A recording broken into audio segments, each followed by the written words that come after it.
The city says they're expecting about 1,000 people to come into the hub city for this week's tournament. Now, the players, they just arrived here at the ballpark earlier today, but the city says they expect the economic impact to be felt all week. The upgrades here on Blackstock Court, including the new Bulldog logo here at the center circle, come along with some changes that were needed as being part of the NCAA.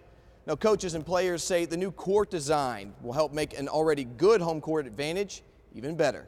Changes like a new locker room may not directly mean more wins for the football team, but coaches and players here at Lane College say they like feeling the love from the Jackson community. It's a huge week of high school football across the board here in West Tennessee, but week 10 means big things here in Haywood County, where the Chester County Eagles come and try and clinch a playoff spot against the Haywood Tomcats. Now, paramedics were on the scene a little bit earlier tonight. They went in just to check and make sure that everybody inside the store was okay.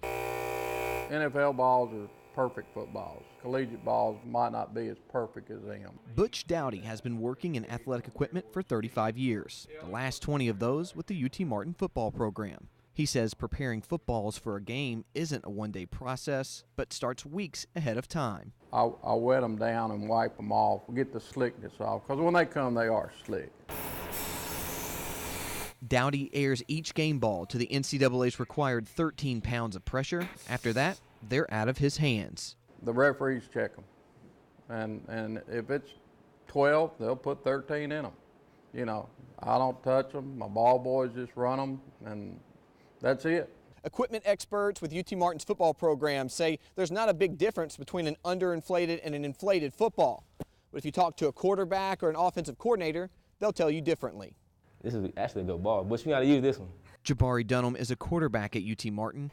He says he prefers a ball a little under the prescribed 13 pounds. I actually like my balls a little deflated. It's easier to control, you know, it's easier to hold on and move around in the pocket. UT Martin coaches agree. Yeah, it makes a difference, especially in wet weather. I mean, if you're able to grip the ball a little harder, a little firmer, obviously it's not going to slip out of your hand as often. In Martin, Kurt Mullen, WBBJ 7 Eyewitness News. At 5:30 tonight, Trinity Christian Academy softball program is giving back by donating $1 for every hit they get this season to an orphanage in Haiti. The effort is called Hits for Haiti. Now, I was able to step in their dugout today and see what it's all about. At the beginning of the season, we decided that we wanted to do something, you know, to use our platform in sports to step out and help society. If you get a base hit, it's $1. Hey, first pitch, you like it, give it a ride. Here we go, one. I was praying about it over the fall, trying to decide a good ministry to partner with, and found out that a few of my girls actually have been to Haiti at this particular orphanage. Whenever I went down there, we'd build benches and desks for the kids. Like, it may not seem like it, but every dollar counts. If we do that today and play with character, we have a great chance to win this game, and I believe that we will. It's not really all about the sports. It's not about the scoreboard. It's not about who's winning. It's not about who we're competing against. It's about how we further ourselves as people.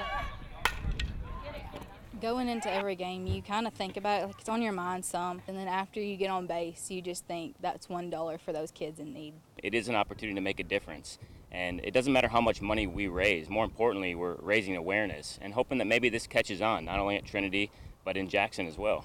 It is cool to think about that because you're doing it for more than just one purpose. You're doing it not just to get a hit so you can win the game, but you're doing it to donate money for people that are in need. The Bethel bass fishing team has been reeling in national attention, finishing number 5 in the entire country this season. What's unique about the program is these are scholarship athletes. I'm not saying there will be, but there should be a fish right there the way it looks. Like upcoming sophomore John Garrett of Union City. He and his partner finished 8th in the country during his freshman season and couldn't help but catch a fish during our interview. There's a fish right there. Little guy.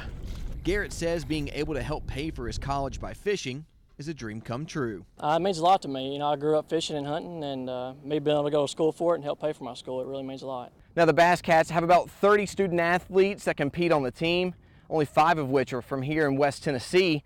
That means there are student athletes coming from all over the country to fish here at Bethel University.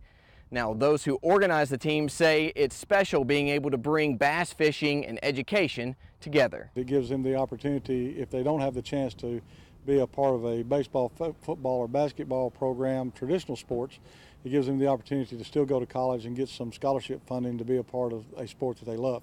It's an idea that's catching on around the country.